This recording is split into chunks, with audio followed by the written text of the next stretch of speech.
ఎక్కడ నుంచి వచ్చింది? యువర్ రిలీజియన్ ఆల్సో ఒప్పుకుంటున్నాడు. ఏనండి, నీ రిలీజియన్ కూడా ఆర్య సిద్ధాంతము, ఆర్య సిద్ధాంతం అనేది ఎక్కడ నుండి వచ్చింది? ఆర్యవుడు ద్రవిడ, ఇంకెవడు? ద్రవిడ లేదు, ఆర్య లేదు. ఎక్కడో చూపెడుతున్నాడు. ఏ పుస్తకంలో ఎక్కడ సింధు నాగరికత ఎప్పుడే వచ్చింది? సింధు నాగరికత ఏమైంది? సింధు నాగరికత ఎప్పుడు, ఏ సంవత్సరం నుంచి ఆ సంవత్సరం చెప్పు నాకు. చెప్పు ఎందుకు వచ్చిందో చెప్తున్నాను. అందుకనే హరప్ప మోహన్జాదర్ ఎప్పుడు వచ్చిందో చెప్పండి. హరప్ప మోహన్జాదర్ ఎప్పుడు వచ్చిందో చెప్పండి. నాగరికత ఎన్ని ఉన్నాయో తెలుసా? నాగరికతలు ఎన్ని ఉన్నాయో తెలుసా? ఏ నాగరికత ఎప్పుడు పోయింది? ఆ నాగరికతలో పోయి తెలియక మాట్లాడుతున్నాను, తెలుస్తుంది ఇప్పుడే. ప్రపంచంలో ఎన్ని నాగరికతలు పోయినాయి? జ్ఞానం లేకుంటే ఎవరికి జ్ఞానం లేదని ప్రపంచంలో అంటే జ్ఞానం లేకుండా మీరు మాట్లాడుతున్నారు. ప్రపంచంలో ఎన్ని నాగరికతలు ఉన్నాయో వారికి తెలియదు. ఎక్కడ మంట కలిసిపోయినాయో తెలియదు. నాగరికత అంటాడు, సింధు అంటాడు.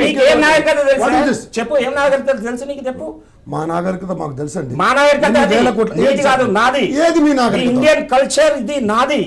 భారత నాగరికత నాది. భారత నాగరికత ఎస్. అది ఇక్కడ నుందా పేరు చూపెట్టి ఎందుకుండదు? భారత నాగరికత చూపెట్టు.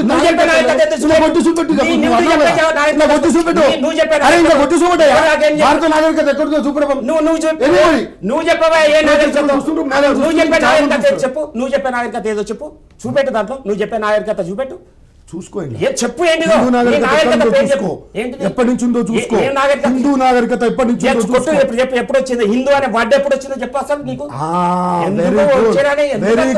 Very good. నీకు చరిత్ర పరంపరాగతంగా వచ్చిన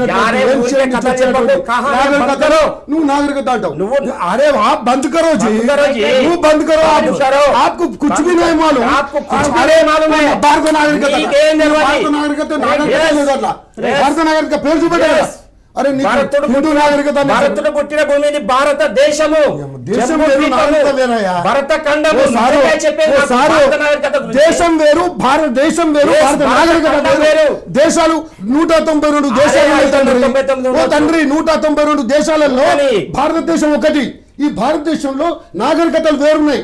38 నాగరికతలు ఉన్నాయి ఇక్కడ. అర్థమైంది అది మీకు? ఏ నాగరికత నాకు చెప్పాల్సిందే. భరతుడు నాగరికత. ఆయన భరతుడు చక్రవర్తి. ఆయన చేసినటువంటి రాజ్య పరిపాలన చేసిండు. నాగరికత చేయలే ఆయన. దండం పెడతా సార్.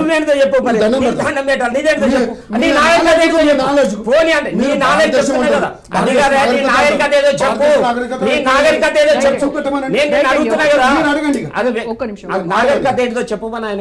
ఏంటిదో నీ నాగరికత చెప్పు. ఇప్పుడు చెప్పు, నేను సవాల్ చేస్తున్నా నీకు. ఏంటిదో చెప్పవానండి. What is your culture? నాగరికత అంటే ఏంటిది? కల్చర్. నాకేంటి చెప్పు. నీకు ఏంటి నీ నాగరికత ఏంటిదో చెప్పు. చెప్పా. నవ్వుతున్నావు ఎందుకు? నీ చెప్తేనే చెప్పి. నువ్వు చెప్పనే చెప్పు.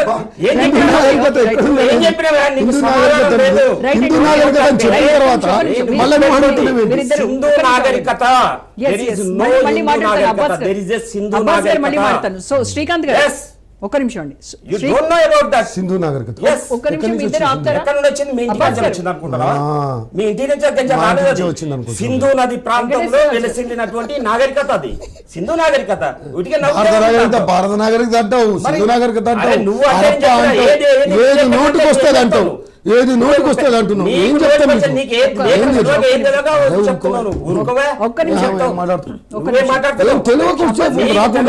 చెప్పండి, ఎన్ని నాగరికతలు ఉన్నాయండి? ఎన్ని నాగరికతలు మట్టిలో కలిసిపోయినా చెప్పండి. ఎక్కడిది కావాలి నీకు? దయచేసి సబ్జెక్ట్ గురించి మాట్లాడండి. శ్రీకాంత్ గారు మాట్లాడితే ఉపయోగం దానివల్ల. మ్యూట్ లో ఉన్నారు శ్రీకాంత్ గారు. ఇప్పుడు ఆయన అన్న వాటి గురించి ఒక 2 అంశాలు ఆయనకు చెప్పాలి నేను. ఒక్క నిమిషం. అదే సాపిగా జరగనియండి. మీరు అడిగారు వక్ఫ్ బోర్డు ఎప్పుడు వచ్చింది. ఒకవేళ వాళ్ళు తప్పుడు క్లెయిమ్ చేస్తే you can fight against that. ఎవరైనా తప్పుడు క్లెయిమ్ చేసారు అనుకో, వాళ్ళకి వ్యతిరేకంగా పోరాటం చేయొచ్చు. వాళ్ళకి తప్పని మనం నిరూపించవచ్చు. అది పెద్ద సమస్య కాదు. తప్పు చేసినోడు ఈజీగా దొరికిపోతాడు. అది పెద్ద సమస్య కాదు. కానీ ఇక్కడ వక్ఫ్ చట్టానికి సంబంధించినటువంటి సవరణలు చేసినటువంటి దాంట్లో 44 సవరణలు చేశారు. ఇప్పుడు 44 సవరణలని ఎందుకు చేశారని అడగట్లేదు. కానీ ప్రధానంగా